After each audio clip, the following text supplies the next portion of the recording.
এটি আমার মহুয়া গাছ। প্রিয় ভিউয়ার, আসসালামু আলাইকুম। মুরাদ লিভিং আর্টে আপনাদের স্বাগতম। আমি আজ যে গাছটি নিয়ে কাজ করব সেটি অত্যন্ত চমৎকার একটি গাছ। আমি বাংলাদেশে আছি, আসলে বাংলাদেশে হারিয়ে যাওয়া একটি বৃক্ষ মহুয়া। এটা নিয়ে অনেক কবিতা, গল্প, নাটক বিভিন্ন কিছু আছে। ভারতের কিছু অঞ্চলে এই গাছটি এখনও পাওয়া যায়, কিন্তু আমাদের বাংলাদেশে এটি বিলুপ্ত প্রায়, খুব বেশি পাওয়া যায় না। আমি যেই অঞ্চলে আছি দিনাজপুর, এই অঞ্চলে কিছু গাছ দেখতে পাওয়া যায়। আমার এই গাছটির বয়স আমার কাছে আছে 3 বছর, বাট আনুমানিক এটির বয়স আরও বেশি।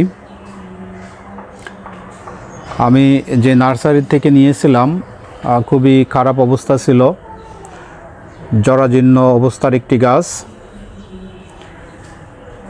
সেই অবস্থা থেকে চমৎকার একটি গ্রোথ এসেছে। মোটামুটি আমি 3 বছর তাকে গ্রোয়িং পটে রেখেছিলাম। এটাও আমার টব না থাকার কারণে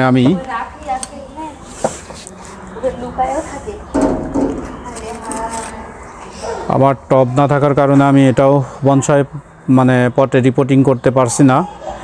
এটিও ইচ্ছা ছিল বনসাই পটে রিপোর্টিং করব, বাট আসলে এবার আমার অনেক কিছুই ভুল হয়ে গিয়েছে আর কি।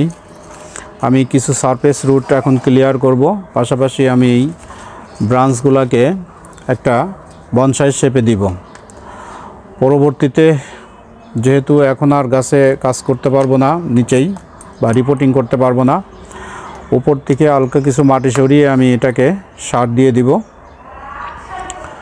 আগামী বর্ষার আগে অথবা বর্ষার পরে যে কোনো একটি চমৎকার একটি সময়ে আবহাওয়ার উপরে নির্ভর করে আমি গাছটিকে ফাইনালি বনসাই পাত্রে রিপোর্ট করব। আপনারা দেখছেন খুবই চমৎকার একটি ট্রাঙ্ক তৈরি হয়েছে। এটা ট্রাঙ্কটা সারফেস রুট থেকে ট্রাঙ্কটা চলে গিয়ে এটি আমার হেড, এটি সেকেন্ড ব্রাঞ্চ। এটার আসলে কোনো ব্যাক ব্রাঞ্চ ছিল না, তাই আমি থার্ড ব্রাঞ্চটাকে একটু বাঁক দিয়ে, আপনারা দেখছেন একটু বাঁক দিয়ে আমি এটাকে থার্ড ব্রাঞ্চে কনভার্ট করেছি, যেটা ব্যাক ব্রাঞ্চ। আর এটাকে আমি সেকেন্ড ব্রাঞ্চ হিসাবে নিয়ে যাচ্ছি। এটাকে আমি হেড হিসাবে এখানে ক্লোজ করে দিব। তো এই বছর আশা করছি যে এখানে একটা প্যাড আসবে। প্যাড আসলে চমৎকার একটা শেপ আসবে। এই পিছনটা প্যাড আছে, আমি ওটাকে ক্লিয়ার করব। এটা মোটামুটি একটা প্যাড আসছে, 2টা ডাল সম্মিলিতভাবে একটা প্যাডের দেখা যাচ্ছে।